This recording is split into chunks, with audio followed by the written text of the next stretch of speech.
delighted to welcome all of you, our esteemed guests and colleagues, to what is now our third annual International Colloquium, co-organized by the Real Colegio Complutense here at Harvard and the Institute for Ethics and Communication in Organizations of Valencia, Spain. And I'd also like at the outset to recognize our co-sponsors, which include Valencia University, Bentley University, the IECO UNESCO Chair, and the Abigail Adams Institute, whose support made today's program possible. The convening title for today's panel is Developing Trust and Ethically Healthy Organizations Through Humanistic Management. Those who have attended past colloquia will recognize a strong continuity with a theme of trust. In the first colloquium, we examined sources of trust in organizational environments. And we considered in particular what can lead individuals to be trustworthy. In the second colloquium, we examined motivations beyond material self-interest and asked how a variety of higher purposes might be encouraged, harnessed, and expressed in organizations.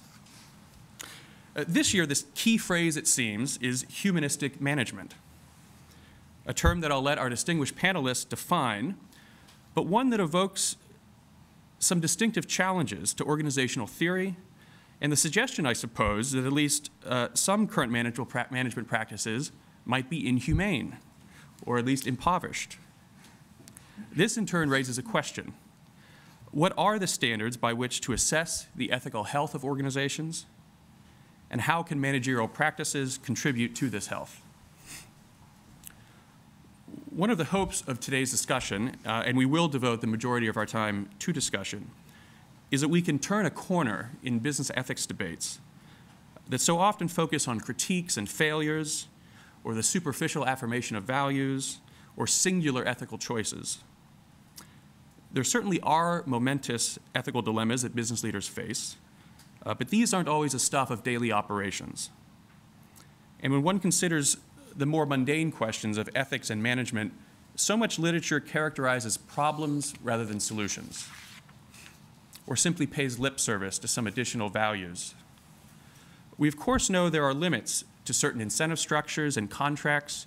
We know that there are problems with various strategies and priorities, but can we articulate a viable alternative, a better way forward?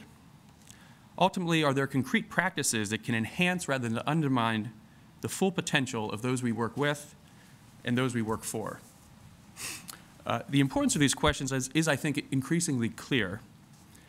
For the last 4 years, on a personal note, I've had the privilege of working with fellows of Harvard's Ethics Center, where the task there has been to diagnose and address problems of what we've called institutional corruption. And the center's research lab has produced some really fantastic scholarship, as well as a number of very practical recommendations and tools for reform. However, we quickly discovered that talking about institutional corruption requires some positive vision of institutional integrity and organizational purpose. We also learned how essential it is to engage practitioners who understand the challenges that organizations face from the inside. So today's colloquium aims to address important issues in the theory and practice of management, and we have a wonderful group of academics and business leaders to help us do so. I'll introduce each of the panelists immediately preceding his or her presentation, and we begin with Mark O'Mara Shimek, who, and this is a first for our colloquium, is a professor of English at the Catholic University of Valencia and a sworn translator and interpreter of English appointed by the Spanish Ministry of Foreign Affairs and Cooperation. He's a permanent researcher in the Institute for Ethics in Communication and in Organizations, and he's been a visiting scholar at the Center for Business Ethics at Bentley University. Dr. O'Mara's research interests are focused on the interaction of metaphor, framing, and semantics in regard to how they shape the ethical quality of financial and other news reporting. So to get us started, Michael, what exactly do you understand and what exactly do you mean by ethically healthy organizations? Is this just another way of describing socially responsible companies, or is it really something distinctive and new and different? Thank you for your question, Bill. I think that as a, coming from the area of English language studies, it's very interesting to understand the importance of language in this process of understanding what is organizational health. How can we understand the nature or the natures of an organization? So when we talk about CSR and ethics, I think it's important to realize that they're not synonymous terms. Sometimes in economics discourse, business ethics discourse, it's frequent to find them talked about in the same terms, as almost as if talking about CSR covers the same territory as ethics. And really, they're dealing with two different questions. CSR responds to social demands, generally speaking, and ethics is concerned with the moral judgment of specific actions, company actions, individual actions. So ethically healthy organizations are those that can achieve both through what we're going to be talking about today, which is a CSR that is moral. And I think that's what humanistic management does, and it's a way that we can produce trust as well. Ethically healthy organizations are based on virtue, on operative habits. It's how we understand virtue, that defend human rights. They defend human dignity and contribute to the common good. So ethically healthy organizations promote human flourishing, and as a byproduct are producing trust. What I'd like to do today is talk about how we can come to a basic understanding of this through what we call organizational ethical quality. We've developed a scale that attempts to map the different ways that ethical quality can be understood. So, at the bottom of the scale, we could begin by saying there are companies that can be considered ethically reprehensible. It's not difficult to find examples of these companies. These are companies that, unfortunately, we read about in the newspapers, and we could say they don't abide by ethical principles. They carry out unethical behaviors. Now, next level, we can find companies that are ethically compliant. These are companies that are aware and strive to comply with minimals. They respect human dignity. Their concern is to avoid harm. They're aware of professional ethics, and they do their best to follow the rules. On the next level, we have ethically sensitized companies. These are companies that have begun to consider, at least at the theoretical level, the importance of ethics. They strive to contribute to the common good. They're aware of moral good. They're aware of ethical criteria and values. And what's interesting about this is that ethically sensitized companies complete the vocation and the calling and the purpose of ethically compliant companies. And they do it with excellence, being on the next level up. All right, now, let's talk about the final level, ethically excellent companies. These are companies that go beyond complying minimal requirements. They go beyond theoretically being aware of the value of the moral good. These are companies that instill virtues, operative practices. They go above and beyond, so to speak, the call of duty. So we have the word act. We repeat the word act because it's important. A virtue is a virtue when it can be perceived as an action. And it's, once again, it's a habit. So these are companies that always act with moral virtues. They act demonstrating human excellence to improve people. Now, how do we improve people in an organization? Well, we go back to instilling operative habits, not only in CEOs, but in employees, and we're enriching the human quality of life that in everyone who has contact with the company or organization. Now, that brings us to our concept of a moral corporate social responsibility. This is achieved by having a look at how corporate social responsibility has evolved thematically. And we have to talk about the first stage, which is an economic perspective. This is concerned with essentially making money for shareholders, and it was the first stage that we have. Now, in terms of social reaction, this is interesting because it's aware of more of the civic responsibilities of a company. In terms of social action, being aware of what some of the currents are, it could be a compliance focus as well. But it takes us to the next stage, which is social sensitivity. Again, this is interesting because here companies have realized that there are currents within society that, that can, in the long run, be beneficial to business. It's a commercial opportunity. So we're improving the ethos of a company in the long run. And finally, we have responsibility understood as social action. Social action, this is responding to values in society, incorporating these values in every aspect of the decision-making process.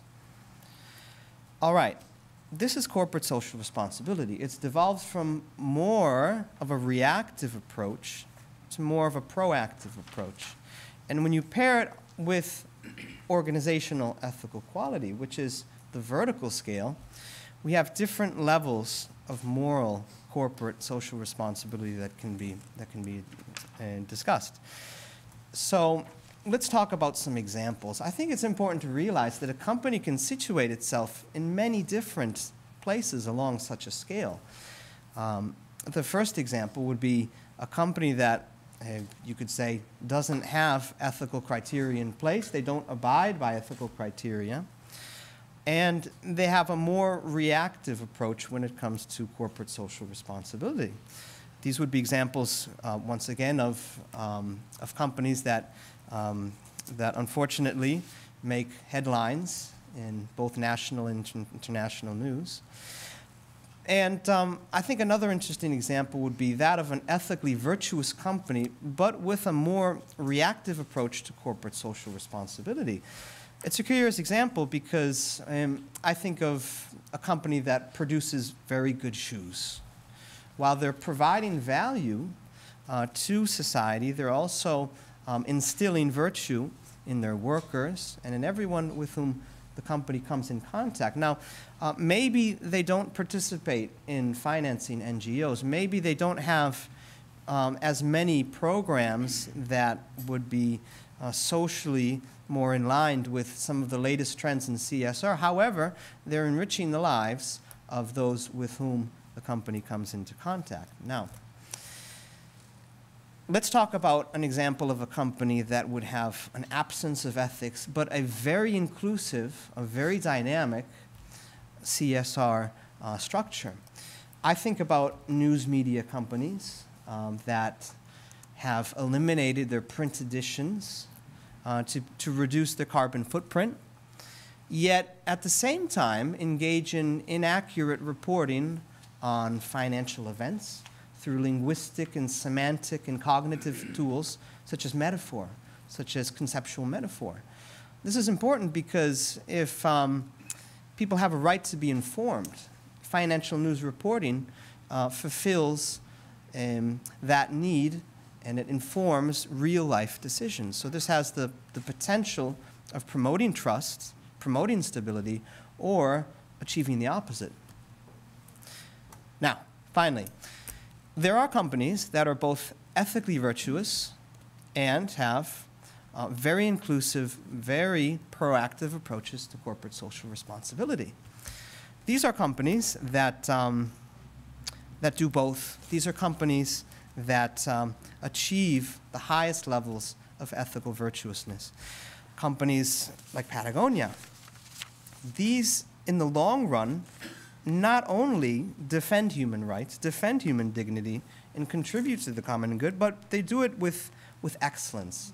I think they realize in the long run that the human person is an intrinsic good and an end in itself, not a means to achieve another end.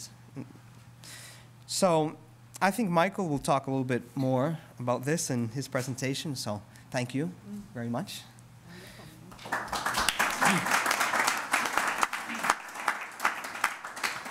Very good. So Dr. O'Mara has launched us with a beginning framework for thinking about the dimensions of ethical health in organizations. Next, we have Nih Shi, who's an associate professor of business administration and a Marvin Bower Fellow in the General Management Unit of Harvard Business School. His research centers on the question of whether and how managers ought to be guided not only by considerations of economic efficiency, but also by values such as freedom and fairness and the respect for basic rights. He has pursued this question in a variety of contexts, including the employment relationship and the operation of multinational enterprises in developing economies. He also studies foundational aspects of this question, examining principles for rational decision-making when choices involve multiple values that appear incompatible. At Harvard's Business School, Professor Hsieh teaches leadership and corporate accountability to first-year MBA students and to executive education participants in the program for leadership development. He joined the faculty from the Wharton School of the University of Pennsylvania, where he was an associate professor of legal studies and business ethics, and served as a co-director of the Wharton Ethics Program. He holds a BA in economics from Swarthmore College, an MPhil in politics from Oxford University, and a PhD in economics from Harvard University. So, Dr. Hsieh, we've heard about the beginnings of a framework for thinking about the ethical health of organizations, and there's the suggestion that humanistic management has a distinctive role to play in that. What do you think, what, if anything, distinguishes humanistic management from other accounts of managerial responsibility, and how do those accounts relate to the concepts of humanistic management? No, that's a great question, Bill. Thanks for asking it. I'm not trying to be able to actually, sorry, can anybody hear me? I have a little bit of a cold, I apologize. I'm not trying to actually provide a definitive account of what is humanistic management, but what I wanted to do was try to see if we can't bring the idea of humanistic management into conversation with existing accounts of managerial responsibility as a way to try to sharpen just what it is that is distinctive about humanistic management. Because on the surface, I think it's actually quite appealing, right?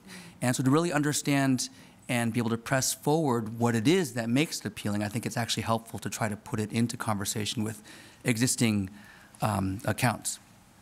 So if we take the definition of humanistic management that's provided here in the materials for the conference, it says humanistic management protects human dignity while promoting human well-being in an economic system in which all stakeholders are equally respected and where market mechanisms are applied to maximize societal benefits rather than individual profits. And I think that's a very appealing ideal. But take, for example, something like the Milton Friedman view of managerial responsibility. Okay, to maximize, say, profits, shareholder returns through voluntary transactions in the context of economic activity, subject to respecting the law. Right. Now, on one view as to what justifies that as the appropriate account of managerial responsibility, you could say actually looks quite close to a humanistic account of management, right? The idea is to respect individual freedom, individual choice, right? And it's through respecting individual freedom and individual choice through market exchanges that we then realize overall social well-being. Right? So the question then is, what is it about that description of the Friedman view of managerial responsibility that doesn't meet up with the account or ideal of humanistic management? And so I want to suggest basically three ways in which they might diverge, and I think those are three dimensions on which to press the account for humanistic management to perhaps define itself sharply as an alternative to what you might call sort of standard accounts of managerial responsibility. So the first dimension is the idea of what you might call preference, okay? And the second one is what I'll call power, and the third one is what I'll call purpose. So we have preference, power, and purpose. Let me say a little bit more about what I mean by each of those dimensions and where we might try to broaden or enrich the discussion. I'm be interested to hear from all of you as to how you would fill in those three areas with regard to thinking about what is humanistic management. First, with regard to preference, I think on most, not just the Friedman view, right, but most liberal views, right, preference plays a very powerful role, right, because it's both by satisfying individual preference that we achieve societal well-being, right, and similarly it's by respecting individual preference that we also respect individual choice, right. So insofar as human dignity is about trying to achieve overall social well-being, right, and also about respecting individual choice, then the account of dignity has to do more than say something simply about it being an account that respects individual preference, right? And that, I think, is a very important area, especially because the appeal of the liberal account, right, is that it allows for a wide-ranging set of views of the good life. It allows for a wide-ranging set of views about what it is that makes people's lives meaningful. And especially in a global economy, right, being able to allow for that, I think, is very important. So the question is there a way to account for individual well-being, right, and individual choice in a way that simply isn't about respecting preference, right, that comes to the idea of humanism, but at the same time allows one to do that in the context of a global economy where there is a plurality of values and a plurality of conceptions of what it is to lead the good life. Okay? So that's sort of the first dimension. I think that would be interesting to talk a little bit more about. The second one is power. Okay? And the reason I focus on power is that I think that actually that's one area where the classical liberal view in economics doesn't do a very good job of accounting for. Because in the classical liberal view, basically everything is a matter of exchange, right? And as short of any sort of severe form of coercion or physical restriction, right, basically it's a matter of economic exchange. And when I think about the concern of dignity, my sense is that the concern with dignity really is about a concern with the appropriate exercise of managerial power. Right? In other words, that a lot of the concern with dignity is about how is it that managers are exercising their power vis-a-vis employees, for example, in the firm. And so I think actually it's one area where the humanistic approach to management actually has a lot more to say that could be quite valuable to add to the standard kind of classical account of thinking about management and economics, where everything isn't simply about exchange, but there is a dimension of power that goes unrecognized that needs to be addressed. And then the question becomes is dignity really simply just about, right, the appropriate exercise of power? So say, for example, power is non-domination, right, or power is a respect for fairness. Or is humanistic management and dignity require more than simply just what might be called either the unfair or dominating use of power, okay, which could be accommodated in a liberal approach? The last one is purpose. And by this I mean the purpose of both economic activity in general, but also the purpose of the firm. Right? Now, the standard liberal view, I think, is very conveniently melds together the view that if individuals pursue their own purpose in the context of the firm or economic activity, that leads to the overall satisfaction of social welfare. Right? And in some of the literature on humanistic management, I read about the idea of serving the common good as sort of underlying what it is the purpose of the firm and business activity should be. And I don't mean to be provocative, but I actually would just want to raise sort of one question, which is pursuit of the common good actually in tension with respect for human dignity? Okay? Because you can imagine all sorts of pursuits in the common good which require great sacrifice on the part of individuals. And so insofar as human dignity is about actually respecting individuals, I wonder if appeal to the common good is the right appeal to sort of look to with regard to thinking about purpose in the context of economic activity. Okay. At the same time, I can understand the resistance on the part of humanistic management to sort of focusing on simply the purpose of economic activity as whatever individuals themselves choose as the proper ends of the association or the proper ends for themselves. And so the question is there something in between the idea of the common good and sort of the simple pursuit of individual purpose? My own thought is that there's something there in thinking about the idea of thinking about economic activity as the creation of meaningful opportunity for individuals to pursue their own ends. And that's sort of my own view about how to think about it. And I'm happy to talk about that later. But I think trying to understand purpose is sort of one last thought. And I think one way to wrap it up is to put the question to humanistic management as follows: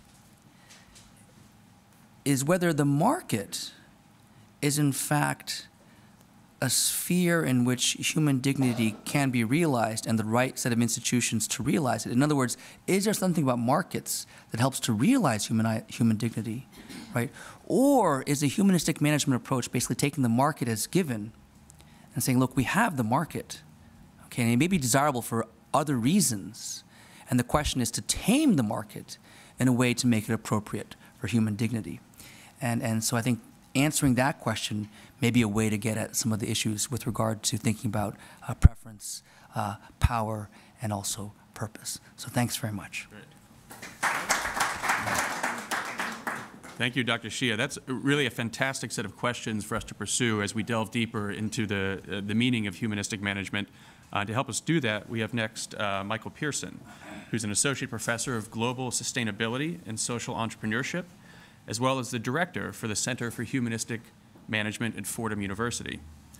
He is also a research fellow here at Harvard University and a full member of the Club of Rome. Dr. Pearson is a scholar of humanistic management, which holds, we just heard, that business and commerce ought to protect human dignity and societal well-being. He helped found the Humanistic Management Network, a global organization bringing together academics from various disciplines, together with practitioners, policymakers, and media representatives to accelerate the transition towards a life-conducive economic system. Professor Pearson is also actively exploring the role of higher education in positive change-making and social innovation, leading Fordham University's efforts as an Ashoka change-maker campus. Professor Pearson established the social entrepreneurship track chair for the Ashoka Global Case Writing Competition in Social Entrepreneurship and serves on the board of 5 social enterprises. A native of Germany, Michael Pearson has worked and lived in Switzerland, France, China, Costa Rica, and the United States. Before beginning his academic career, he worked for an international consulting group for several years and then started his own private consultancy. He has worked for and with business, nonprofits, embassies, political campaigns, and local and national governments. He's won numerous awards for his work, including from the Academy of Management. So Dr. Pearson, you're one of the architects of humanistic management, and we're delighted to have you here today to help us understand what humanistic management is, what does it entail, what are its core theoretical and practical implications, and again, how do we distinguish it from what comes before us in business ethics literature and management practice? Great. Well, thank you very much, Bill. Thank you very much, Manuel. Thank you for being here, and thank you for this topic. In some way, this is great to see that we're discussing some of these issues. From my personal perspective, this is wonderful. I think at the same time, it's tragic because we're looking at developing trust in ethically healthy organizations. And as philosophers have said, when we talk about trust, well, usually we do it when we don't have it, when there's a lack of it, when there's the absence of it. Similar things might apply to ethically healthy organizations. We talk about them because there's a lack of it. So in that sense, I think that's rather tragic. And I think I want to make sure that I acknowledge the work of my colleagues at the Humanistic Management Network. We've come together about 10 years ago because we were grappling with this question, and we had not had all the various dilemmas and crises yet. but I think it's pretty obvious that we'll have some more. and the question is, okay, why is the standard of organizing not a different one? Why does it seem to be that the most important, most powerful organizations we have are, why are they set up in a way that's really not all that productive to developing trust or considered ethically healthy? So that basic question drove us to really develop an understanding together in terms of very basic questions, how we organize first to begin with in a very descriptive way, but then also how could we organize in a prescriptive way, and how should we organize in a much more normative way. And I want to show you a little bit of a video that highlights, I think, the work in some way. It may be a little bit simplistic, reductionist, and lacking nuance. I'll invite that as a basis for conversation later so I can add some of it. But I want to highlight what we've been thinking, why we're doing this. So if I can get this to go, it's 3 minutes long, and basically it highlights the dilemma that I think we're facing currently. We are living in tumultuous times, with an array of global crises challenging the way we think and do business. Einstein famously stated, "We can't solve problems by using the same kind of thinking we used when we created them." Still, the practitioners of mainstream business, as well as their teachers, seem to lack such an alternative way of thinking. As William Allen, the former Chancellor of the Delaware Court of Chancery, notes, one of the marks of a truly dominant intellectual paradigm is the difficulty people have in even imagining an alternative view. At the Humanistic Management Network, our work on conceptualizing this much-needed alternative humanistic paradigm starts by laying out the dominant narrative of the current economistic paradigm. We argue that our understanding of who we are as people fundamentally influences the way we organize individually, in groups, in organizations, and in society. We present these two narratives in business: the economistic paradigm, the dominant model, represented by Homo economicus, that accurately represents about 1% of the population, and the alternative model, the humanistic paradigm, represented by the 99% of the population. While more scientific evidence supports the latter perspective on human beings, economics and management have mimetically adopted an understanding based on assumptions supporting the former. The understanding of human beings as uncaring and narrowly self-interested has influenced the way business structures are set up, limited liability, and focus on profit maximization. The humanistic perspective allows us to understand the importance of care, the notion of human dignity, and the evolutionary reasons why humans only survived when organizing for the common good. This more scientifically supported perspective allows us to envision organizations as caring communities that converge to produce wider benefits. The Humanistic Management Network has chronicled numerous organizations that follow the humanistic paradigm.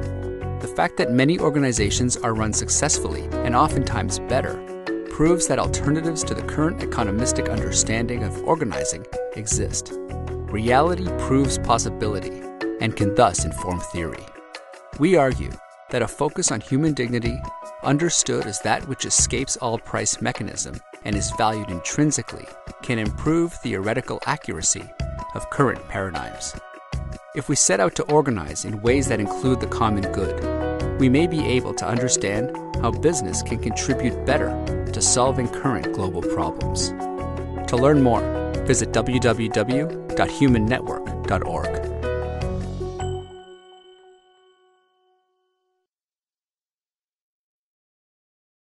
Okay, thank you very much for the opportunity for that plug. I apologize.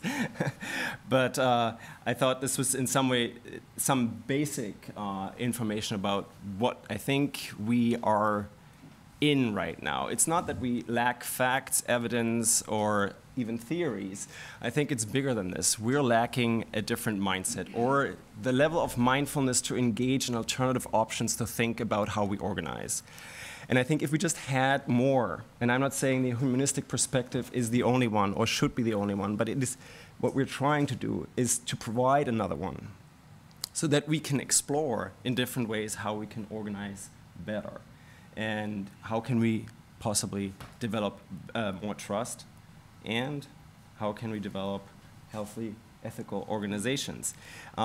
In our work, just to sort of categorize some of these potential alternative perspectives in a very parsimonious way, and that's why I apologize, but I think we can get into some of the conversation and about the points that you raise later.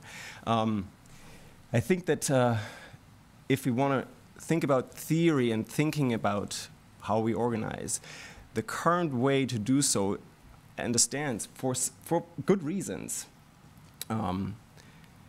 that we need simplicity in our understanding. And economistic thinking, or let's say, the Homo economicus fits that bill. It's a very good model for certain things. But unfortunately, it creates a narrative that goes beyond its original purpose.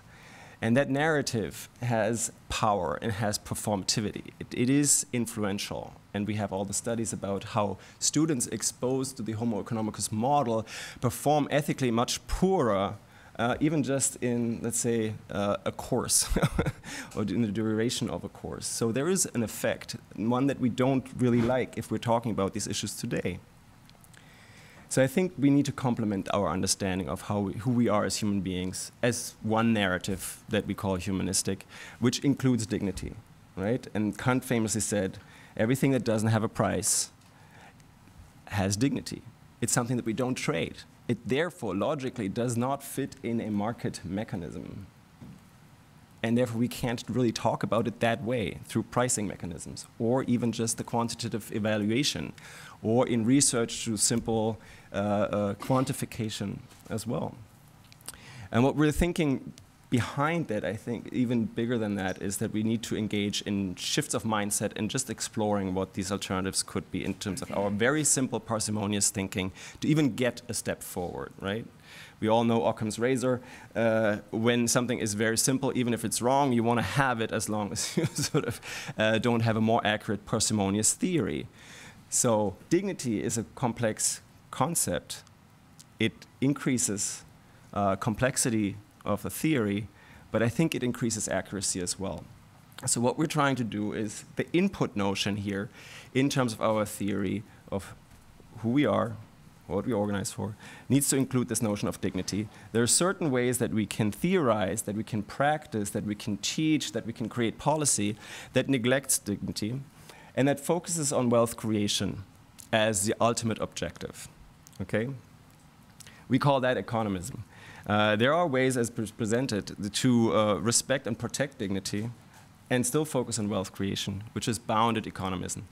And then there are a lot of conversations about how we can promote dignity to increase wealth.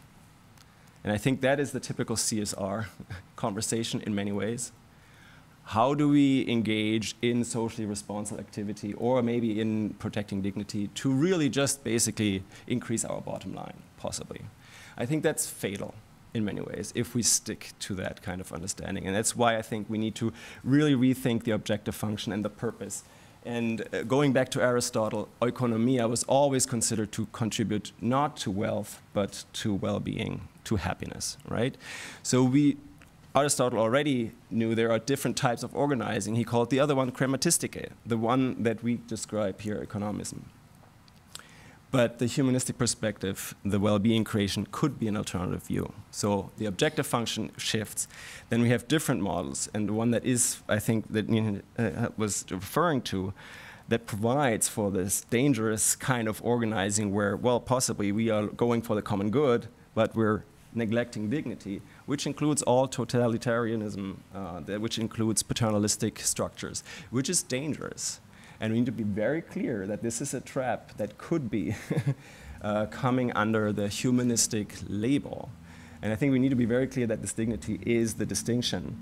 The protection of dignity doesn't allow for totalitarianism or even paternalism.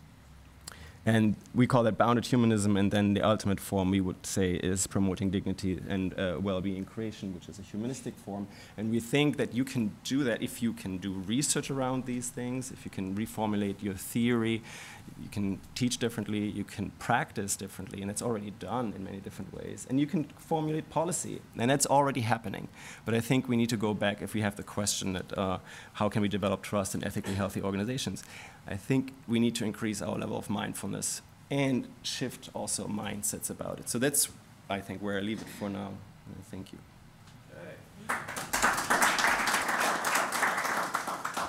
I think it's unfair to ask anyone to summarize humanistic management in 10 minutes, but that was incredibly productive, and I think also gives us much to follow up on. One of the challenges is so much falls underneath this umbrella. Issues of the macro at firm level, economy level, society level, issues of mindset and theories. But one of the things that Dr. Pearson mentioned towards the end is, there are ways in which this actually catches out in actual organizations, and we need to think through that, and dignity has a role. We're fortunate to have Harvard's foremost expert on dignity here, Donna Hicks, who's an associate at the Weatherhead Center for International Affairs at Harvard University.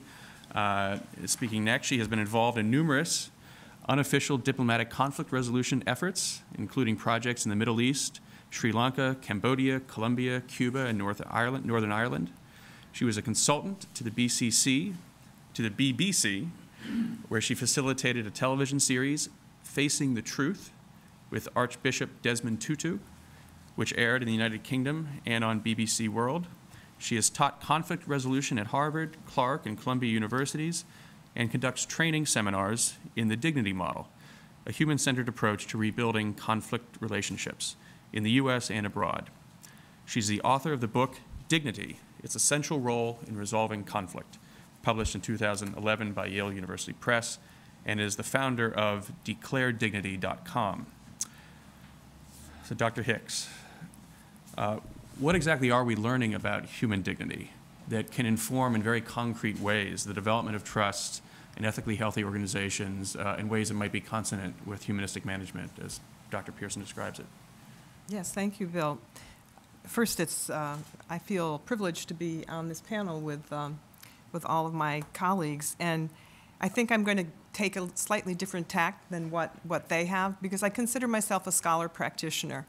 And I'm going to emphasize more my practitioner understanding and my practitioner role today. So I'm going to start by way of background, explaining, as Bill mentioned, I've been working for the last 25 years in international conflict, and had been bringing parties together for dialogues in order to try to resolve the political issues that divided them. But while I was sitting there at these tables as a third party, trying to get them to come to some agreement about how to resolve these differences, what I realized, largely because I'm a psychologist, is that there was another kind of conversation that was taking place at the table, but it wasn't about the political issues that divided them. And no matter where I was in the world, this other dimension of the conflict was popping up. And just because I have so little time, I'm not going to go into much detail about it, but let me just say that it was a profoundly emotional dimension that was never, ever being discussed at the table. But in my view, it was running the conversation. And so just the short story is this emotional conversation, if I were to put words to it, they would be saying something like, "How dare you treat us this way?" Right? Don't you see we're human beings? Can't you see that when you treat us as if we're second-class citizens or if we're less than, that it affects us? Can't you see we're suffering? And so, very long story short, it took me a while, but I figured out that this was all about their dignity and how they were being treated by the other side. And I think this is the really important aspect of dignity that I'm going to focus on here, is that it's about the relationship, about how, it's not so much about how individuals, what their needs are, but what is the nature of the relationship between people that either makes us feel great, makes us feel like we're being seen, being heard, being responded to, versus makes us feel small and diminished and degraded and less than.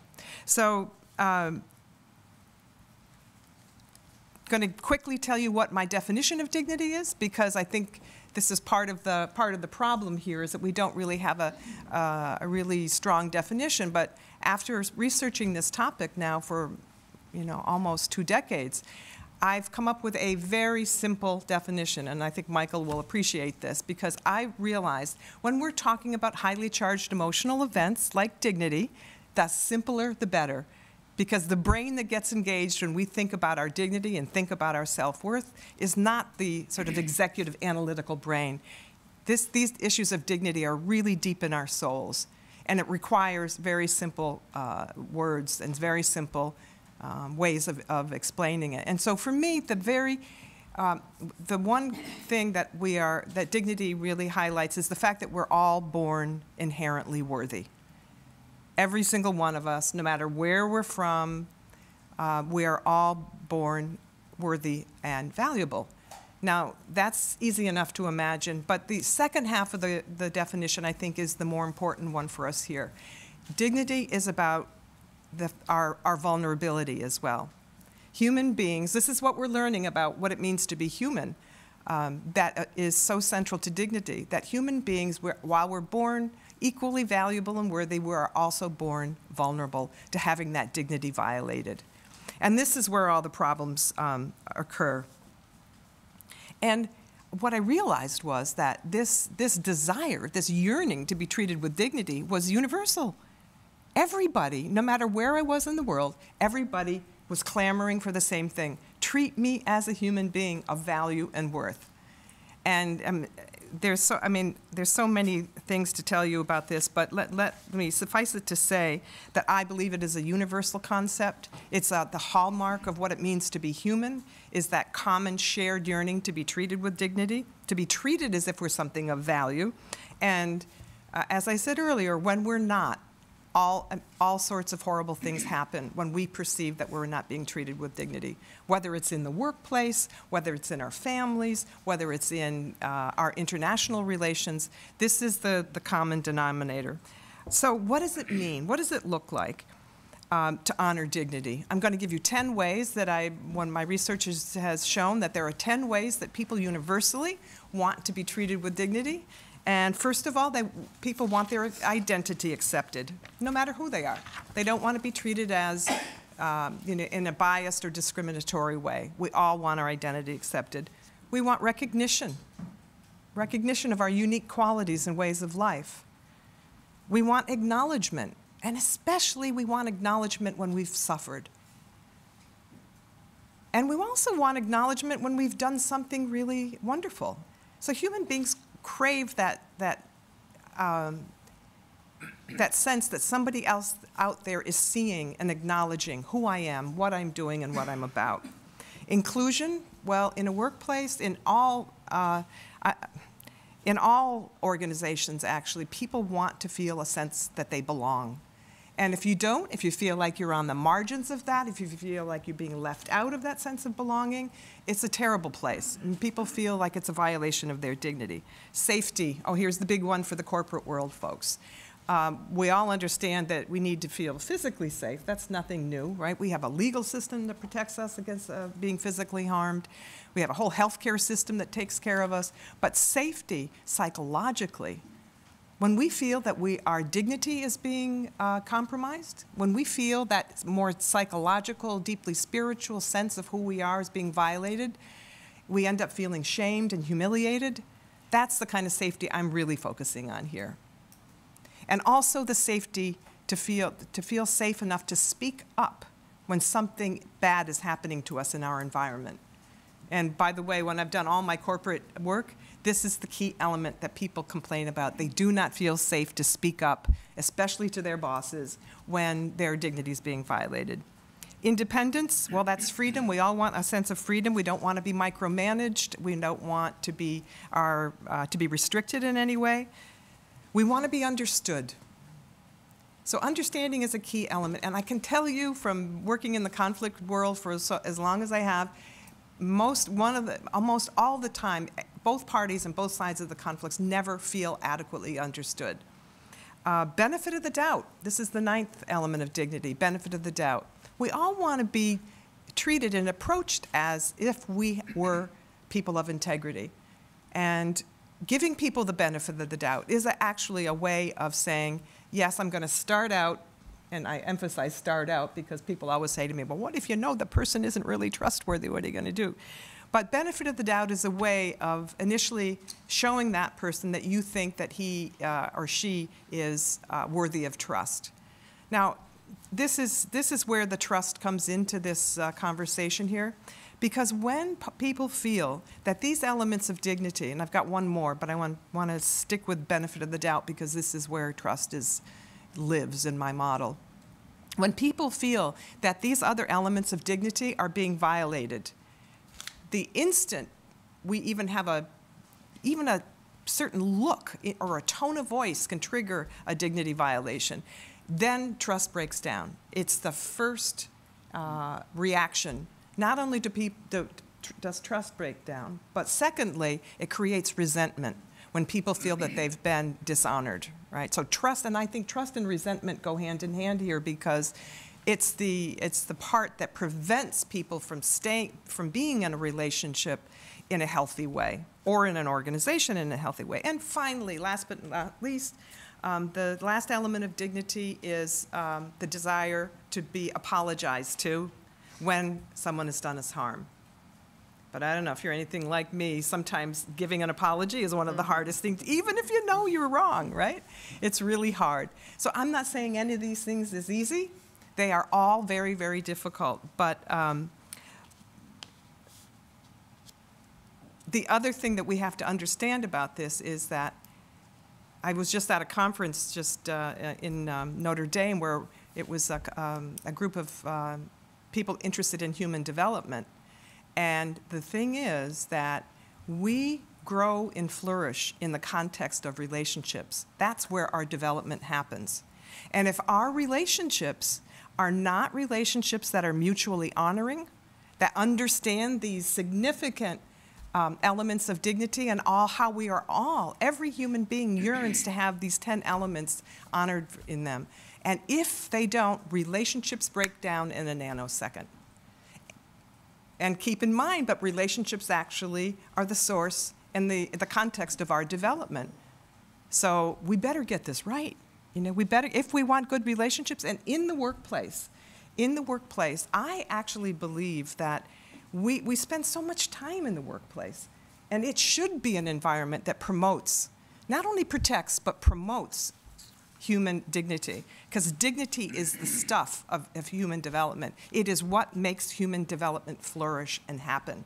We don't have a sense of well-being unless we have our dignity intact.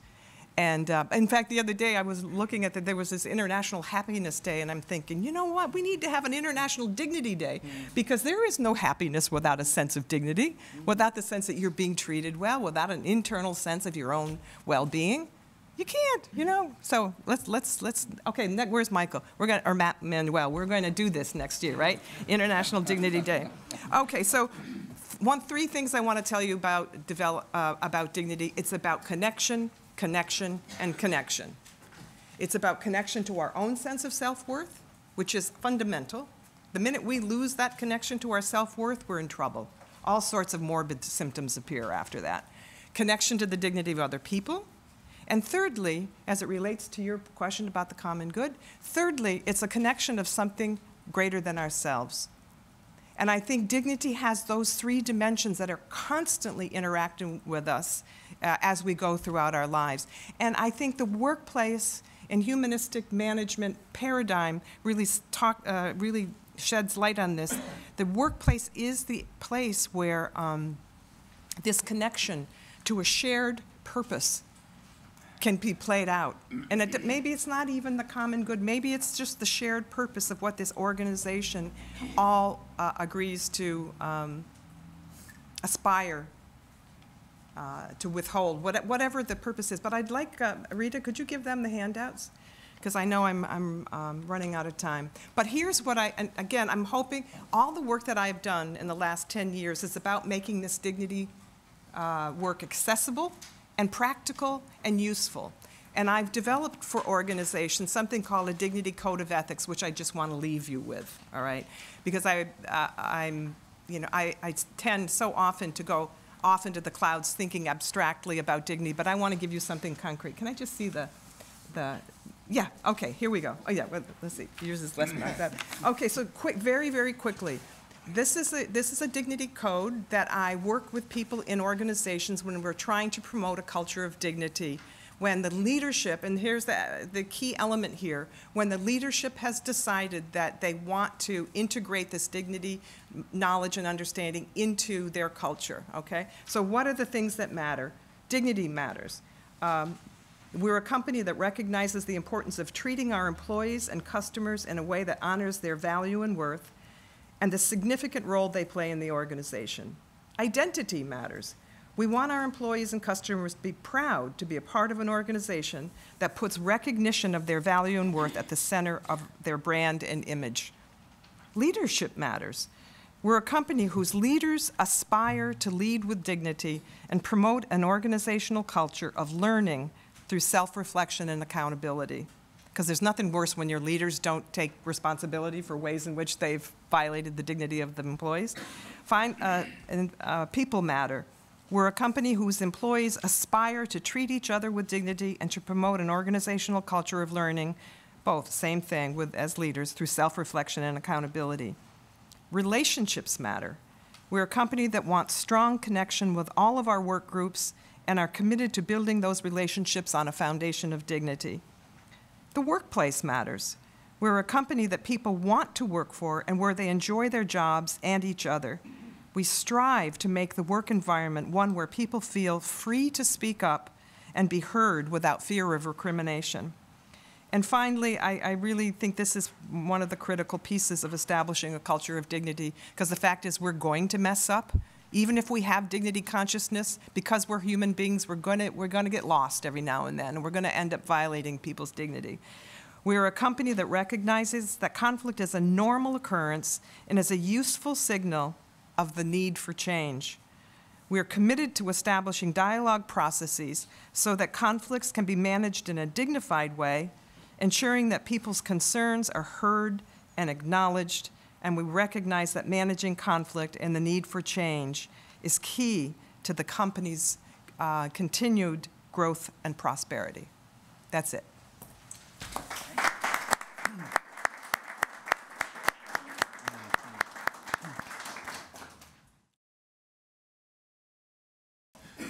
I'm Bill English. I'm the research director of Harvard's Ethics Center, and I come out of a political science background. And just to get us started, and this is a question as much for the panel as it is for our participants, particularly those of you coming from business, there's a longstanding debate. I study political organizations, and a longstanding debate in politics that roughly gets cashed out as realist versus idealist, and it's over the question of whether virtue helps you get ahead. So Machiavelli famously says that you need to learn to be good and not to be good, and use that to your advantage. The argument is that sometimes you might need to be a nasty person in order to save an organization through a difficult time to make it successful. In business ethics literature, there's often a debate about whether business ethics is instrumental. That is it something that businesses only do because it makes them succeed? And I just wanted to put on the table as an open question, when we talk about humanistic management, I think there's a reason consultants are often so successful is because many organizations are dysfunctional. So you can come in there and you can really improve things. And we might, it'd be interesting, and maybe I'll ask this in terms of percentage, how much of the business world do you think, if you took a more humanistic approach, if you thought about dignity in the ways that have been suggested, it would just really be a win-win situation overall, to the point that it doesn't even raise profound ethical dilemmas, and this is low-hanging fruit. And what percentage of it do you think, when we advocate for this, we're really advocating for serious trade-offs and real dilemmas that we might need to give up certain other things that might be valued or important because we believe dignity is that, that much of an competing good or overriding good. That's not a pointed question. That's, I think, maybe perhaps a general background question for the discussion. But I'll open up the floor to the panelists and to the audience. Yes. That'll be I'm Frank Daly, and I'm associated with the Bentley Center for Ethics, and I'm the retired Chief Ethics Officer for Northrop Grumman Corporation. So I wasn't here last year, but I was here 2 years ago, And I seem to notice a fairly studied avoidance of engaging the word trust and the radical nature of that concept. It was somewhat embodied in Professor Hicks's presentation and mentioned in passing by Dr. Pearson. But in the United States, unfortunately, it's an enervated concept since the Reagan oxymoron, trust but verify. And the problem is, of course, trust means put down the sword and put out the hand. And you know, in the last century, there were philosophers like Buber and Marcel who said that it was the fundamental element of really being human. And so I'm wondering if that kind of radical concept of trust is even possible in any of the humanistic management scenarios that any of you propose. And I would say, I think it's only possible in the humanistic conceptions. If you go back to a economistic understanding, and Sandor was telling me this is not really English, and we're not talking English here. We're coming up with new labels for things that we think is what it is, if we had a clear understanding of what we're talking about when we talk economics, or if we talk about who we are as people, and what we mean by trust, etc., is also, I think you've explored that extensively. I have done my whole dissertation on that. And that was the starting point where I thought, you know what, it doesn't work in an instrumentalist perspective. Trust in itself cannot grow if you don't consider dignity and if you're not concerned about the flourishing of others. Otherwise, you are devoid of any relationship which are based on trust. And the fundamental, I think, insight from economists about who we are, opportunistic people, opportunism with guile, Williamson and others, even the kind of principal agent setup exists because we assume we're opportunistic, self-serving. So if that's your basic understanding of who you are and how you interact with people, there will be no trust.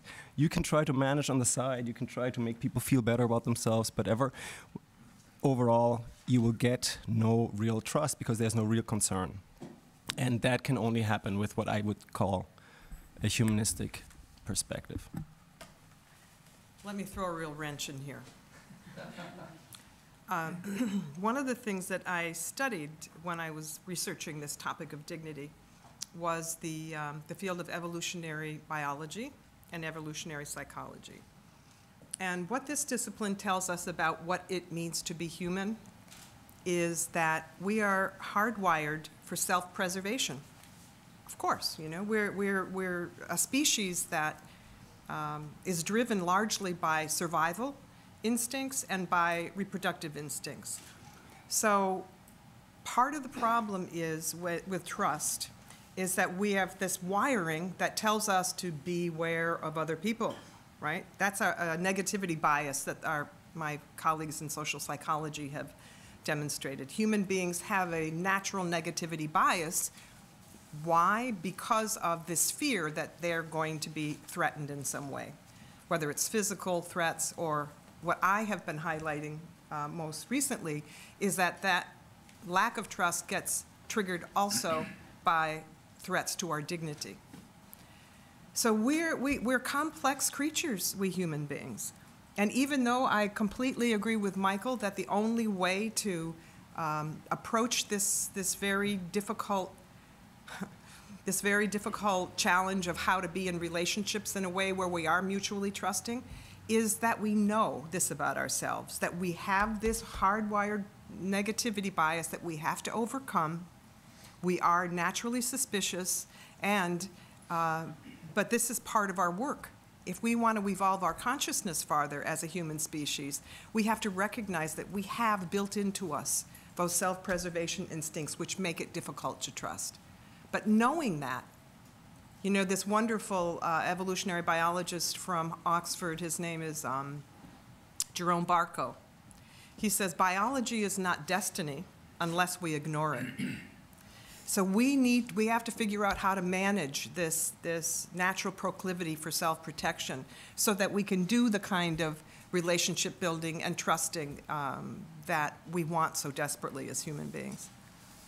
If I may add something to this just briefly, I think we don't need to underestimate that we are hardwired for trust also. Mm-hmm. Okay? So if we're talking about that we have fear, yes, of course. But we need each other. Otherwise, we would not be here. And we need each other, and the foundational relationship between mother and child is built on trust. So let's not deny that. I think trust is much more important. We need to be aware, but the foundation of us as a society is that trusting bond. And we are hardwired for it. And we suffer when we don't get it nourished. That's what I mean, we're complicated beings. Right, but we're struggling against ourselves, against our primal nature.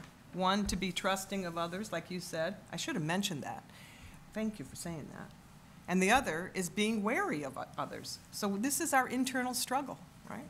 We're constantly grappling with that.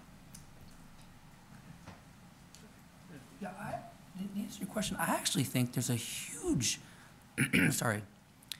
desire and perceived need for trust on the part of business people. I mean, if I talk to my students, right, or talk to executives, I mean, they're very concerned, and you probably understand this as well, about the perception that business is no longer trustworthy. So I think actually, in a way, there's a huge demand on the part of business to try to regain trust and put that in there. So I actually think that the question isn't, is it possible to have trust in the context of business, but the question is, how do you then rebuild that trust? Because I do think there actually is a great desire on the part of people to have trust. And I think the key thing as we've been talking about here is to distinguish between two kinds of trust and to really get at the latter, not the former. I think there's a sense in which people talk about trust as basically either reputation, right, or reliance, right? So do you have a good reputation as a company? Or can we predict that you will act in a way that's reliable? And I think that's the way in which we talk about trust in the context of business. But what's being hinted at here is that there's another conception of trust, which is about the belief in the fact that the other party has my goodwill, has some goodwill towards me, has something about my interest, maybe not completely, but at least has some sense of goodwill towards me. And it's that, I think, that has to be built up and is lost. And so we focus a lot on reputation and reliance and in response to this demand for trust, because I do think it's there. But really, it's a question of trying to get at this other moment there, and I think that's what we're talking about here. So. I'm Gail O'Brien, and I'm connected to the Center for Business Ethics, and I'm an executive coach and leadership and ethics columnist. And my question is first to Dr. Pearson. You talked about dignity, and I'm wondering if you can mention some corporate cultures that are becoming evident in their support of becoming cultures of dignity, and how that might have an impact on wealth creation in terms of the model they may be setting for what we can see in the possibilities for cultures of dignity and their flourishing. Well, thank you for the question. I think there are many organizations, and Donna, you are more active also in engaging with them more and more, it seems. So maybe I want to defer to you on that question. But I want to mention just new forms of organizations. And let's say, I don't like the word organization so much, but organizing.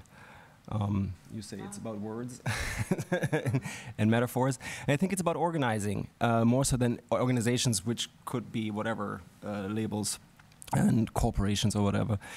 Social enterprises, for-benefit organizations, just much more activism or concern, getting things done. That in itself is an imprint of human dignity. That in itself is already a dignity culture, because we value each other and we're going to create some better common good together. So social enterprises in itself, for benefit corporations, all of these new models, fourth sector organizations, whatever you might want to call them, I think come out of this need for more dignity-based organizing. Is that happening, though, in the traditional companies, unfortunately? It is also because there is this massive need for trust and the lack of trust. There's a massive need for enhanced dignity, and you call it social entrepreneurs or change makers or whatever. You can label it one way or the other. And Sandra is an expert on this, so you may want to come in on this. But there are lots of things happening, lots of trends, but they come out of this tragic situation that we're facing right now because there's a lack of it. So much. Thank you very much. My name is Alejandro Cañadas. I teach economics and finance at Mount St. Mary's University. We started the colloquium.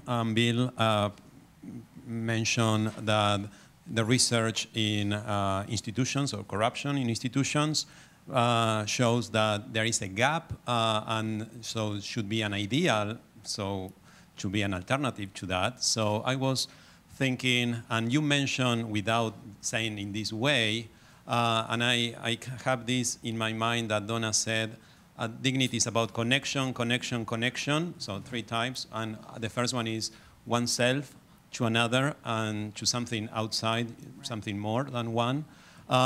So how do you see the role of transcendation or transcendent ideas that in order, the problems that you have mentioned in your talks, I think that I can say one way to solve that is by, instead of looking at the importance of oneself, that is my dignity, but I forget about the other, and I forget about something more than me.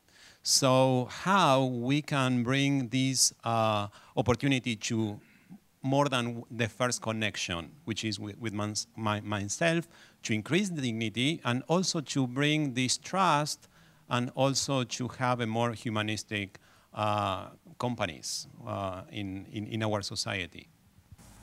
My experience, Alejandra, is that this notion of how to develop an ethically responsible, dignified culture, it doesn't come naturally, all right? It's something that we have to learn. And everything that I've researched about dignity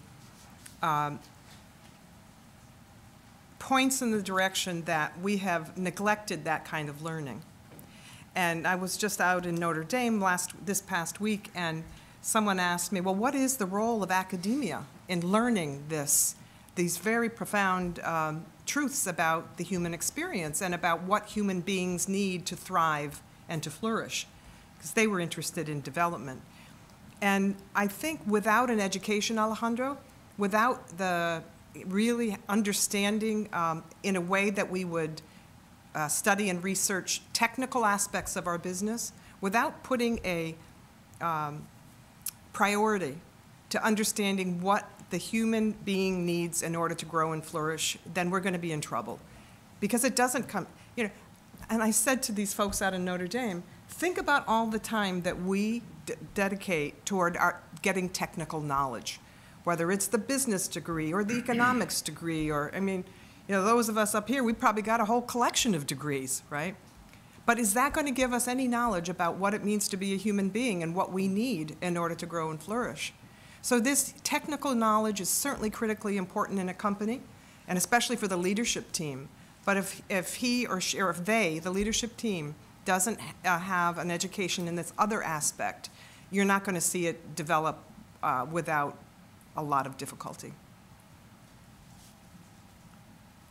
If I can come back on that, at the same time, I mean, there are lots of companies where there is huge emphasis placed on development of talent, right, and development of persons. So I don't want to undersell existing, you know, businesses with regard to that. But I also want us to be aware of the possibility that there may be some people who don't need their workplace to be the locus of human flourishing. I mean, I don't want to deny anybody the possibility of seeking out human flourishing in the context of their workplace. But I think one thing to keep in mind is that for some people, a job may just be a job.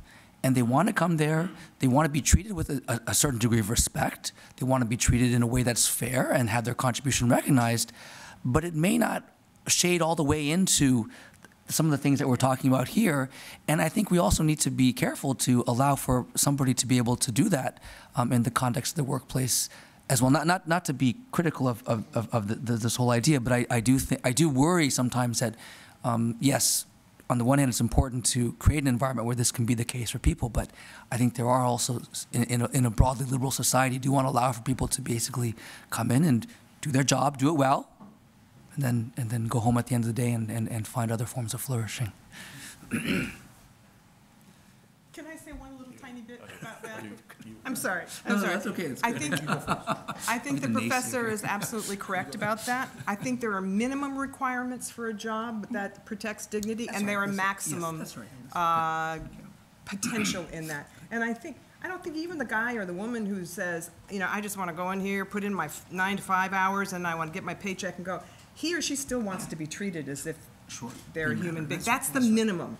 I think that's maybe what you're talking about, the minimum. And they're not going to say, oh, I need to get my human development nourished here. No, that doesn't have to happen. So think of it as minimum and maximum. You know, the great potential would be, wow, this relationship is so good here at work that it's fostering my own growth and development. But we don't need that. You're absolutely right. Well, I'm Manuel Guillén. I'm professor of management at the University of Valencia, Spain, and I'm the director of the IECO. I'm guilty of being here today, probably. I just wanted to ask a question that is totally connected with this last comment. Teach management, and many times I say to my students, you can be a manager managing out of fear and control, or be a manager out of love. Managing out of love. Last year I was bringing here the word spirituality, and I was the provocative one, talking about spirituality. Today I want to be the provocative one, talking about love. And I'm going to the question that you were talking about, which is, if you love your work, your workplace, and the people who is working around you, you will discover through the virtue of practical wisdom or prudence that you have to be fair, which is justice. Dignity means you have to deal with them in a just way. If they don't want to find the job as a place for flourishing, it's fine. But still, if you really love them, it's like a child, your son. If you love him, you will find a way, in a way of being just, but also loving, which is giving all the opportunities for him to flourish. And you respect the freedom of that child to do his best, which is trust. Trusting means respecting the freedom of the other one and letting him to taking the risk of the freedom of the other. I guess that's a good manager, the one who loves what he does and the people working around. And then you want them to flourish, to be better human beings when they are working at their jobs. That's exactly what someone was saying yesterday. One of the best companies in this country, the CEO was giving a talk at Bentley, and he was talking about loving the people working around and loving your work. So love, don't you think, is a way of building virtues? Michael was talking about that. So you think is this connected with developing virtue? Love in the workplace?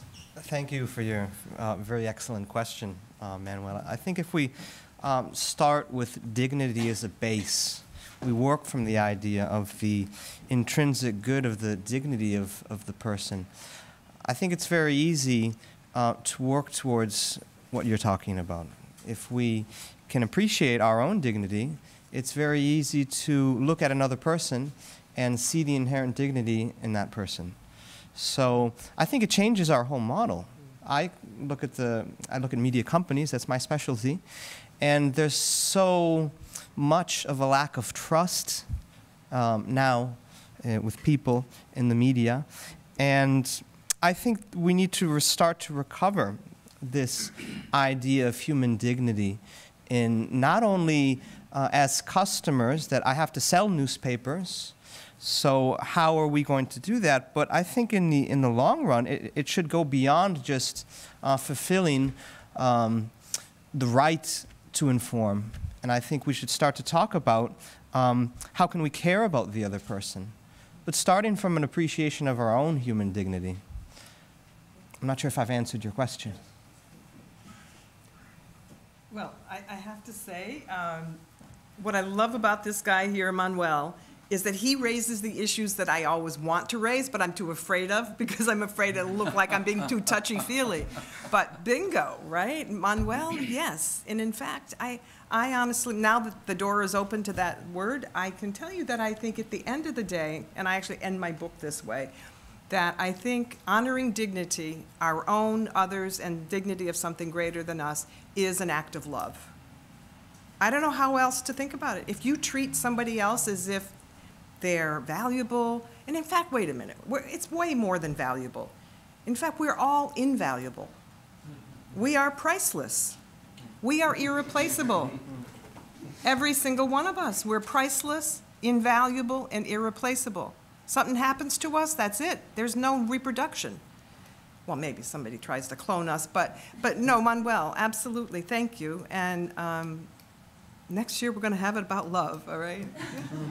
We'll really dive into it. If I may add just a quick wrinkle, please. I think love and the other concepts, trust and you call it forgiveness or character or health or whatever, in many ways they're very important to us, of course, nobody would deny that, right? But with an economic base setup where you share something, you lose something, you cannot get at them, okay? Our basic understanding, I think I'm coming back to this just to try to make us understand how deeply rooted we are in this basic thinking that when we give up something, we're losing something, right? This kind of me getting something. But these concepts that seem so critical, trust itself too. It's something that you can only increase when you give, right? So you're not losing anything. There's not a trade-off. There's not a win-lose situation. There is not a real market there. The market metaphor doesn't work for some of these concepts, which I think the dignity label fits. So we're using dignity as everything that connects all of these principles that don't have a price mechanism, no exchange in that sense, right? I'm going to give you something, but I can't really expect in return love. So that does not work, right? But it still increases if I give it freely. And I think these basic questions, they are, this should in some way be the reaction of. We need your voice, Marie. But in the studies on trust and in love, it's only when you supersede that kind of logic of the market and the exchange, when it increases. I think the great thing about the market is that it doesn't rely on love. Yes. But if you want to think about it, right? I mean, you leave the that, no, look. It depends what kind of love we're talking about, first of all, right? But I guess, I mean, I don't mean to be, again, maybe my role in this is sort of be the designated kind of, It's looking that way. defender of the market, but look, the virtue of the market is that it doesn't rely on love. It's not, look, I'm not saying that markets don't function better with trust, markets don't function better with love, but one of the great things that it basically is that if somebody has something to offer and the other person needs what they have to offer, right? That person who has something to offer something is able to gain something in return. And I think that is a very powerful idea in a society. If you want to have a society that doesn't rely upon hierarchy, doesn't rely upon how well you network with other people, I think there is something important that we don't want to lose, okay, about the idea about the basic way in which the market works. Now, so I'm not saying that we shouldn't love people. I'm not saying that we don't want to respect dignity, but I guess I just want to caution us to remember what it is about some of the virtues of the market and business as well. So that's just sort of one thing, and I'll leave it at that for the moment as I sort of muddle through some of my other reactions to what else has been said. I feel critical, I feel bad. My name is Tim Mazur, and I teach business ethics at the University of Wyoming. You painted a picture, Professor Pearson, in your presentation, an appealing picture of a future where humanistic management is reflective of the economy. Thinking about Professor English's reference to the art of war, have you thought about the path from here to your vision? Is it possible that the folks who are the elite, the business elite and the political elite, who are benefiting from the existing economy and the way things are being done now, other than wonderful opportunities like this to have this conversation among educators and others, have you thought through and have you discussed, and what is the path from here to the goal that would win over the political and business elite? Or when I look at your slide or the video, and it referenced the 1% and the 99%, obviously I couldn't help but think of Occupy Wall Street. So. Yes, we have thought about it. I want to mention quickly, I think the role of market is very critical. And the whole reason why we have market is because we understood dignity and liberty. And we had those in place. So at the very beginning, that understanding, that revolution in the Enlightenment that allowed us to free ourselves from this coercion from the outside is dignity inducive and dignity preserving to some degree. I think we may go a little bit overboard with some of the market mechanisms in applying them to everything else in our society. So I think there's a very important place, and I think we need to have that conversation. I think that's the only mechanism that I know how we can get moving towards a different kind of future. I think if you have better ideas, that'd be wonderful. I know that policies can help. I know that highlighting practices that exist can help. And that's what we've been trying to do. So we're working with the OECD, we're working with the United Nations in different ways, capacities, to sort of show, you know what, there is something already. And the economists, I'm using the word economistic not to label economists. I think the economists are far ahead of for example, management theorists. Because they've understood the original point of economics is well-being and welfare, and we have an understanding of how we measure it much better. So the OECD for a long time now has worked with a lot of brilliant minds to measure what well-being actually is so that we can have alternative policy goals. And all of that is happening. So I think it's a conference of probably very many things. If I were to sort of say from right now, what we can all probably do and want to do in some way is shape the narrative, tell the story, because we live through stories. Right? This was something that I wasn't aware of when I studied economics and political science, how relevant stories are. I thought this is just pretty much nonsense.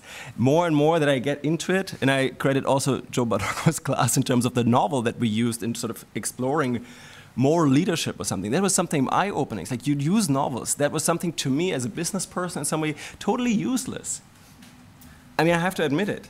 It was sort of, and then wow. So much depth, so much wisdom is there, and it's the story, a story that I can share. It's a movie that I can talk about. It's just a little video clip that maybe other people can share. You know, stuff like that. I think it's about the story.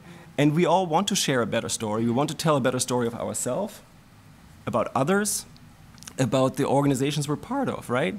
We're happier beings if we have better stories, right? We all love, Hollywood is known for that, Bollywood is known for that. We all want happy ends, happy stories, right? I think in the main part of our life, we have sometimes tragic stories, and we don't want to put up with that. So if you have better ideas, I would love to hear them. I would love to work with everybody who wants to do this kind of work in sort of transforming. I think no one can do it by himself, no academic institution can do it by itself, no discipline can do it by itself, and no policy or practitioner or whatever, it needs to be together. It is really about organizing and not one organization. So I'm not sure. Bob McNulty from the Center for Business Ethics. I think one of the interesting tensions in a conversation like this harkens back to a point that Nien-hê was making when he talked about power was one of the 3 P's that you mentioned. And I think about a friend of mine and I, and we have ongoing email debates. He works in Washington, and he always takes the power perspective. He clearly sees himself as a realist, and I'm the hopeless idealist.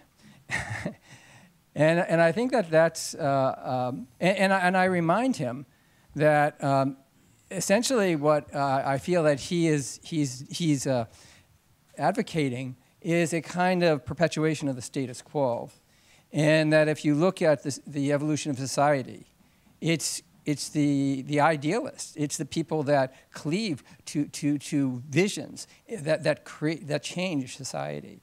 And if we don't have those kinds of ideals and we don't have that kind of vision, then slavery would still be part of the American society.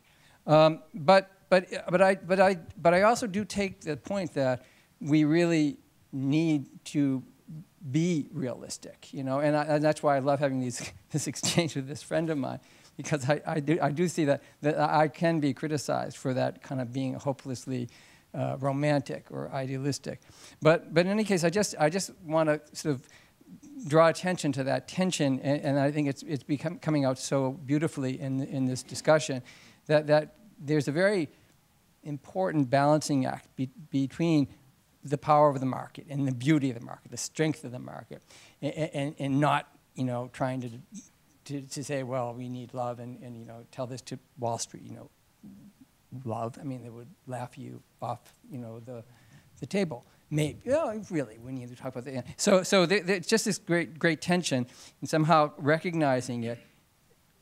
That's part of our job, I think, is to be the visionaries that are going to push the conversation forward. But if we don't start with this basis of being rooted firmly in the realities, then we will be laughed off the stage. So I'm sorry, it's not really much of a question, but I just wonder, you know, how you all react to that tension between realism and idealism. Thank you. Sure. So, I guess sort of two things to say. One is to find, I like the idea of the narrative, is one, I think one challenge is to find a way to be able to describe and reframe what it is that people are doing in the context of business that reframes what they're doing in terms of some of the things we've been talking about. So without even having to create a B Corp or become a social entrepreneur, is there a way to describe what it is that, I noticed on your slide, you had, was it JP Morgan on one side, and then it was Patagonia on the other side, right? To be able to have the story in such that not every firm, to be able to realize these ideals, has to become Patagonia or Gore-Tex, right? Is there a way for us to talk about JP Morgan also in a way that highlights some of these ideals, right? And I think that, to me, that is real. It's not to remake JP Morgan in the image of Patagonia. It's to say, is there a way we can understand what JP Morgan does at its core in a way that is also socially valuable, right, and realizes some of these ends, okay? And I think that's the number one challenge, and I think there is a way to do that, but I'm not sure it necessarily will encompass all the things that we've been talking about in the context of humanistic management. It may just be more meeting some of the minimums or some other things. I think that's for the first challenge. The second thing is that a lot of our discussion and our concern, and I'm glad you mentioned Washington, could also be reframed simply as a retreat of the state, right? And what we're doing is, in some sense, trying to realize and compensate in a way for the decline of the welfare state, right? Because if people have basic social net, if people have basic ways to achieve education, then a lot of the debates that we're having about here may not be needed to be had. And so I think one of the challenges also is to not put too much burden on what it is that firms should be doing, because maybe in some sense firms and businesses aren't actually the locus to be talking about some of the things we've been talking about, but it's actually having a resurgence of regulation in the state. So those are just sort of two thoughts, not as solutions, but sort of reactions to what you had to say. I want to respond to that. Do you guys want to respond? So, Michael, going back to your question about the narrative, what I want to know is how to manage that tension that you're talking about between being a realist and an idealist and aspiring to this better way of thinking about, you know, management, all of these things. But before that, I think the prior question is, and the bigger story is, what does it mean? What are we learning now about what it means to be a human being? Because I think all of that tension is going to be managed more effectively when we have a better sense of what it means to be a human being. And so here's what I'm concerned about right now. There's an explosion in the field of social neuroscience that's telling us so much about what some of the deeper hardwired processes are that make us behave the way we do. And I'm a member of a group that meets with some people at MIT, neuroscientists, and those of us who are in the field of conflict resolution. And one of the astonishing things they're telling us is, and I had a very hard time with this, but they said that 95% of our behavior is driven by unconscious forces. Astonishing 95%. And so what does that mean? What are they getting at? What they're getting at is that human beings have these primal set of motivations that are embedded deep, deep in our brain, subcortical brain structures. So it's part of our brain that we share with our mammal friends, right? It's all about, as I said earlier, it's all about survival, and it's all about reproduction and a continuation of the species. And unless and until we understand and accept the role that those profound emotional drivers are having in our lives, we're not going to get it right. We're not going to manage that tension very right at all. And we are so resistant as a species to looking at this deeper emotional stuff, these deeper emotional drivers that are wreaking havoc. You take a look around the world, right, what's happening. And I'll tell you what. I saw this morning before I came here that this German pilot was suffering from profound emotional distress. And guess what? They missed it, right? I know pilots because I worked with pilots for 5 years. They don't like looking at this emotional stuff. It's touchy-feely, but there is a very high price that we have to pay by ignoring this aspect, this 95% of our human nature. So this is where I believe we have to spend so much time focusing on, okay, let's get over our dismissal of human emotions. You know, it plays such a huge role in markets. It plays such a huge role in everything we do. And I think that's where we need to focus as both academics and people interested in creating a better world. Maybe you can help me. I think the problem you're wrestling with is so important, and I'm so glad to see a humanistic gauntlet thrown down here. At the same time, I'm very worried about it. I'm worried about it in our society when we start guessing whether people are American enough in their hearts. I think when we start collectively judging humanistic emotions, we can be very dangerous as groups. And not necessarily intentionally, for all the irrational reasons that cause people to exert power badly. So my question is this. In any of our examples, I think we could find extreme examples where we would say, this is a realm of privacy where human dignity will negotiate within family, within self-identity, very differently than in the workplace. Okay.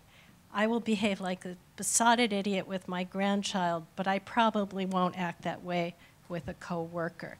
Am I kinder and more humanistic with one than the other? Well, we have to factor more into that question, which is basically that as a worker in an economic world, I'm expected to be homo economicus to some degree. I'm expected to measure my decisions in part on an economic rationale. I can choose to do it or not. I can become nonprofit. But I have a social contract for some level of economic thinking. And we also, I think, have argued here today that there is this humanistic contract of some sort that is in our natures that we think is very, very important to the flourishing of people and of business. I suspect each of you has a different balance in your minds between that humanistic element and homo economicus. And I would like you each to comment on the relationship between the two, the proportionality or the essential difference. Do you allow for both of them or not? And in what degree?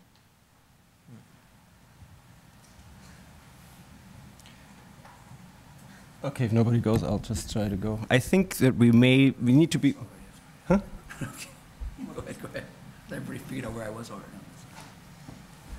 That we may be dealing with some false dichotomies. And I think the same one with idealism versus realism. I think it's not really helpful to always split it up and split ourselves up so much.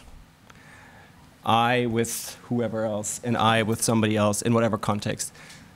Psychologically, we know that these kind of schizophrenic separations are not very helpful to our well-being, okay? We do them for pragmatic reasons.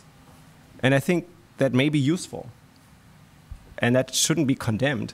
I'm not quite sure when you were saying in the very beginning about your unease about humanistic collective judgment or something. I think that's also probably the wrong way to understand what I was trying or what our group is trying to say. It's very much based on liberty, on respecting the dignity of the individual, but we have to understand that we as individuals are part of a group.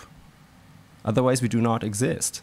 We don't have relationships in anything of that sort. So this atomistic understanding of us being just Robinson Crusoe wherever and able to survive is a fallacy in many ways. It's the Homo economicus understanding. And it is, by design, something that we need to behave as if we're working in hedge funds, if we're working on Wall Street, if we're working in corporations. Of course we have to. So depending on where you choose to work, you have to make your trade-offs. But I think the evidence is very clear that many people are not happy with those trade-offs. So I'm not saying particularly we all should have whatever kind of organization, no. But people should be able to make individual choices, and there should be more options. And that's all. So there should be more options, we should be talking more, having more of these conversations. And I think when you have better options, you'll choose typically better options. But if you don't have them, then you'll try to rationalize and say, yes, whatever is good, whatever we have is the good thing. Thank you, Karen, for your wonderful question. From my perspective, I think it's a question of working towards higher and higher levels of awareness. In my presentation, we presented the concept of organizational ethical quality. And I think this might be a way to conceptualize how, perhaps starting from the basics, more of a compliance perspective, we can begin to appreciate some of the greater dynamics of working towards an increased sense of the value of those around us and working towards some perhaps higher goals. I'm not a media practitioner, but I think of the pen that I have in my hand. Its purpose, its primary purpose is to write. Now, of course, if it doesn't write, I have to find another pen. The pen can also be used to promote truth. It can be used to promote the common good and human dignity. So I think as we see the value in each of these stages of ethical awareness, I think there's a reason in itself to try to go after that which is excellent, to try to pursue that which constructs human dignity. And so I think they're related, I guess is what I'm trying to say. They all have something to do with each other as we try to work more and more towards a more inclusive understanding of how we relate to one another. Well, it's a little harder for me, honestly, to answer this question since I don't have, I'm not really involved that much in the world of economics. But if I want to translate it to my everyday action, I can tell you there are times when I go into Walmart or Costco or any of those big companies and I know I want to get things more cheaply than I can if I go to Whole Foods, where I honor all the, I'm really conscious that I'm buying food in an ethically sophisticated environment when I go to Whole Foods. But when I go to Costco or I know Costco might be a different, I shouldn't put them in that category given what you said about your guest yesterday, but let's say Walmart.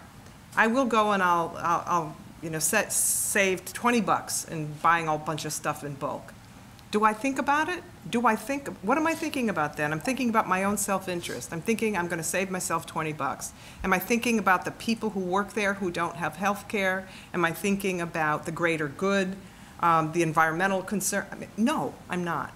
So if I'm honest with myself and with you, yes, I do pursue those self-interested options, as Michael said, those self-interested options. But more and more, I'm also trying to pursue what he is espousing, and also this Michael as well, is a greater consciousness, a greater sense of mindfulness about that, about the effect that my actions have on not only others, but the world in general, the environment in broader. I don't know, I just feel better when I know I have that kind of consciousness. So I'm just being dead honest with you. Yeah, it's a great question, Lauren. I think the way I would answer it is this. in sort of three levels. So one question, I take your question, is about what actually is human nature? Like, what's our understanding of human nature, right? And certainly if that's the nature, if that's the question, then... you're going to answer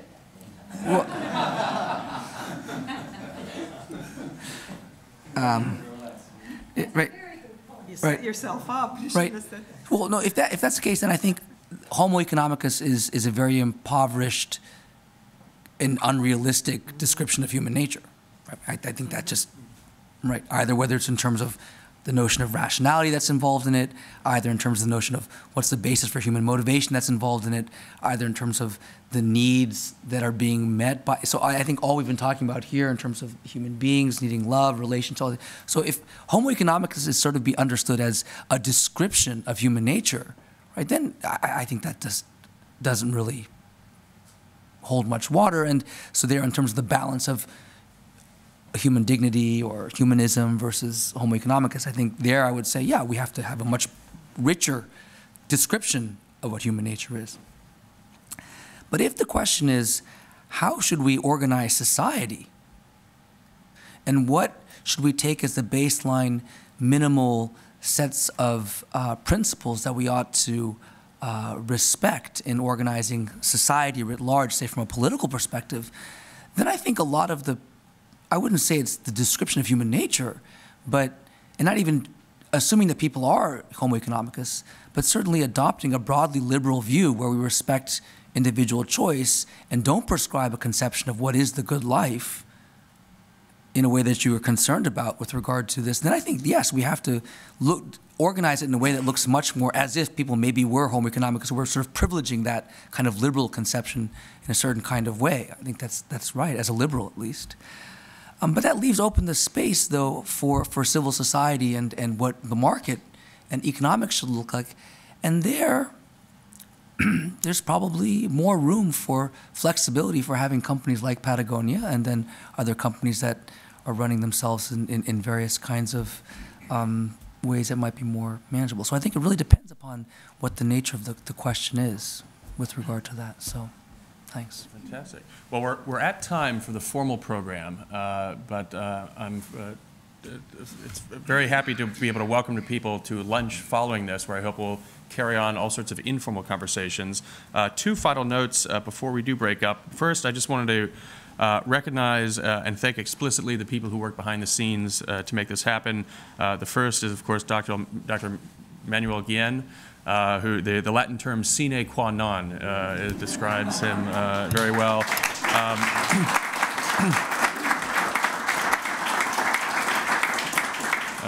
I want to thank Rita Giacome, who is also tremendously useful in the background.